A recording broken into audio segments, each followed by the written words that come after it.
Good evening. It's Thursday night, August 22nd. Journal 147, T+142. Had an interesting morning, um, nice morning, but it was interesting in a number of different respects, all of which I'm kind of excited to share. And I think they're relevant. I think they're relevant in all facets of our lives, but I think they're particularly relevant in interpersonal relationships. Um, whether that be with medical professionals or tradespeople or attorneys, accountants, whatever. And I'll share that with you right now. It started out in an interesting way. My wife Lesley has got a favorite pair of earrings, and the clasp on one of the earrings broke. She found out the hard way by the earring falling off, which I thought would be more or less difficult for pierced earrings to do that. Um, but it still managed to do it. She was able to find it. And we have a jeweler that's in Ventura on Main Street, Ventura, California, on Main Street in Ventura, California. Now, it's an hour drive, pretty much. 50 miles. You can go on the freeway and get stuck in traffic, or you can go a back road, which is really a delight. And it reminds you just how much agriculture there really is in Southern California.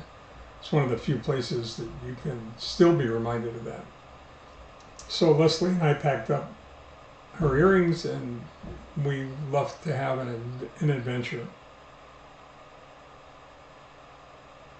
And we've been going to this place for years and years, and there are a number of different reasons for that, and I'll go into them because I think they're really important.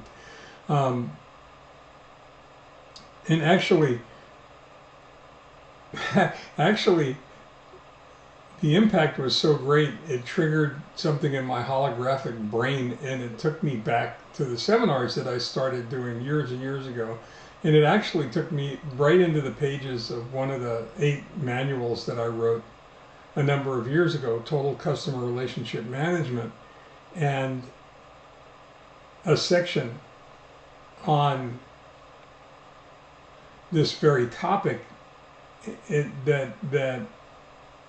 And this experience just exemplified everything that I was talking about in the book and everything that I would talk about in the seminars, because I think it's so critically important. It's something I'm really passionate about. We went up for a number of reasons, but I'll give you 5 of them, because those are the 5 pillars that I think trust is built upon. And to appreciate that, you have to realize that an hour in California driving is probably around 50 miles, depending on the traffic and whatever have you. You can't imagine how many jewelry stores that I passed just here in Simi alone, not counting all the other towns that are in between here and Ventura. Means Thousand Oaks, there's Oxnard, there's Moore Park, there's, just communities, small communities for Southern California in all essence, but they'd be major cities in a lot of other states. So the question has to be, why do you drive that far to deal with a jeweler when you passed 100 jewelers on the way there? That, had to be, you had to be able to find at least one that had all the traits that you want. The question is a legitimate question, but the answer is, I trust George. I trust him. He has done enough things enough times to warrant that trust. He's told us not to fix things that we wanted to have fixed that didn't need to be fixed. He's been extremely fair with us. And it took me back to the TC RM book, the Total Customer Relationship Management book, and a graphic that I had in there that showing Dorian temple with 5 columns, and the 5 columns that support trust, which was written on the front of the roof of the structure, were predictability, okay, accountability, reliability, responsibility, but responsibility is hyphenated, response-ability, the ability to respond, which is different than responsibility when it's not hyphenated, and integrity. All right, you can put them in anywhere you want. It's, you know, the order is not critical. The order is not terribly important. What is important is that we all recognize that almost all of these factors have to be present for us to trust someone. You know, they have to be predictable. Nobody wants to do, you know, my grandfather, may rest in peace, my mother's father, was in the delicatessen business, and his one of the few meaningful conversations that we had, because he didn't talk much, he was a Russian immigrant, and very, very successful in business, consistently recorded records, you know, for the highest price received for the sale of a restaurant. One of the things that he said is that you had to be consistent, you had to be predictable. People had to know what they were going to get when they walked in. It didn't matter whether, he said it didn't matter whether the food was consistently good or consistently bad. What mattered was that it was consistent, because people wanted to know. They wanted it to be predictable. They wanted the experience to be repeatable. So predictability is really important in a relationship like that. Accountability is really critical. You want to know that somebody's going to step up to the plate and acknowledge when something goes wrong, and then apologize for it and act upon it, right? The 3 A's. Acknowledge, apologize, and action to correct. And reliability. I mean, reliability is equally as important. And you could turn around and you can argue with me and you could say that reliability and predictability are the same thing, and I would argue back with you that I know people that are predictably unreliable. So, you know, I don't think they're the same thing. I think that you know that you have to know that you can depend on that person. And responsibility is one of those strange columns, right? One of those strange monolithic columns that's different from being responsible. It's all about being response-able. Something happened, it requires action. Is the party with whom you're dealing able to do what needs to be done in order to correct the situation?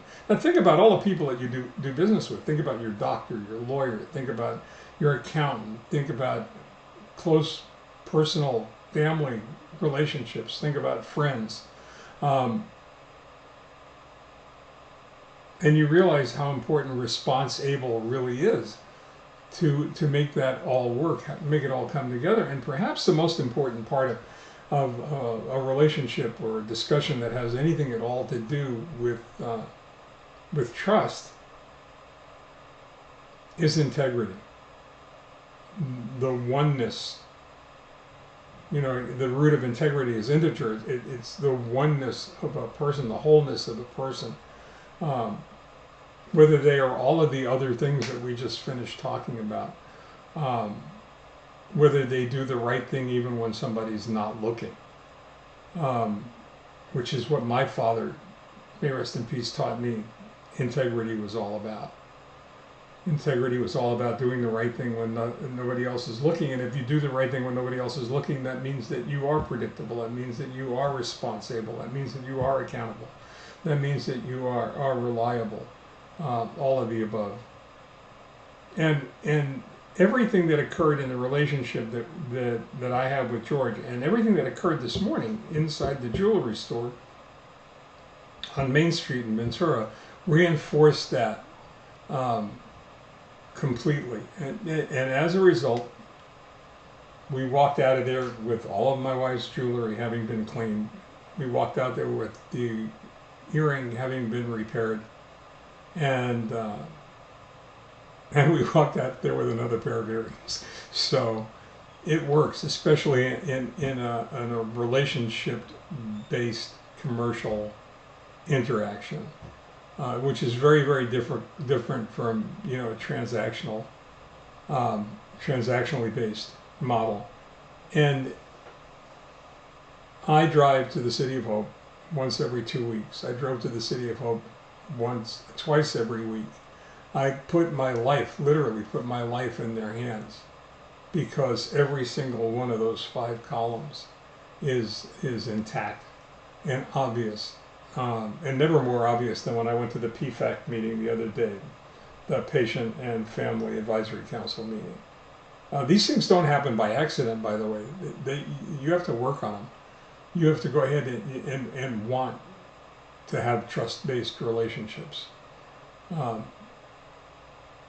I know that's a lot to think about, especially late on a Thursday evening, but you're up to it. I know, I trust you. So think about what that means. In the meantime, stay well, take care. I'll talk to you tomorrow.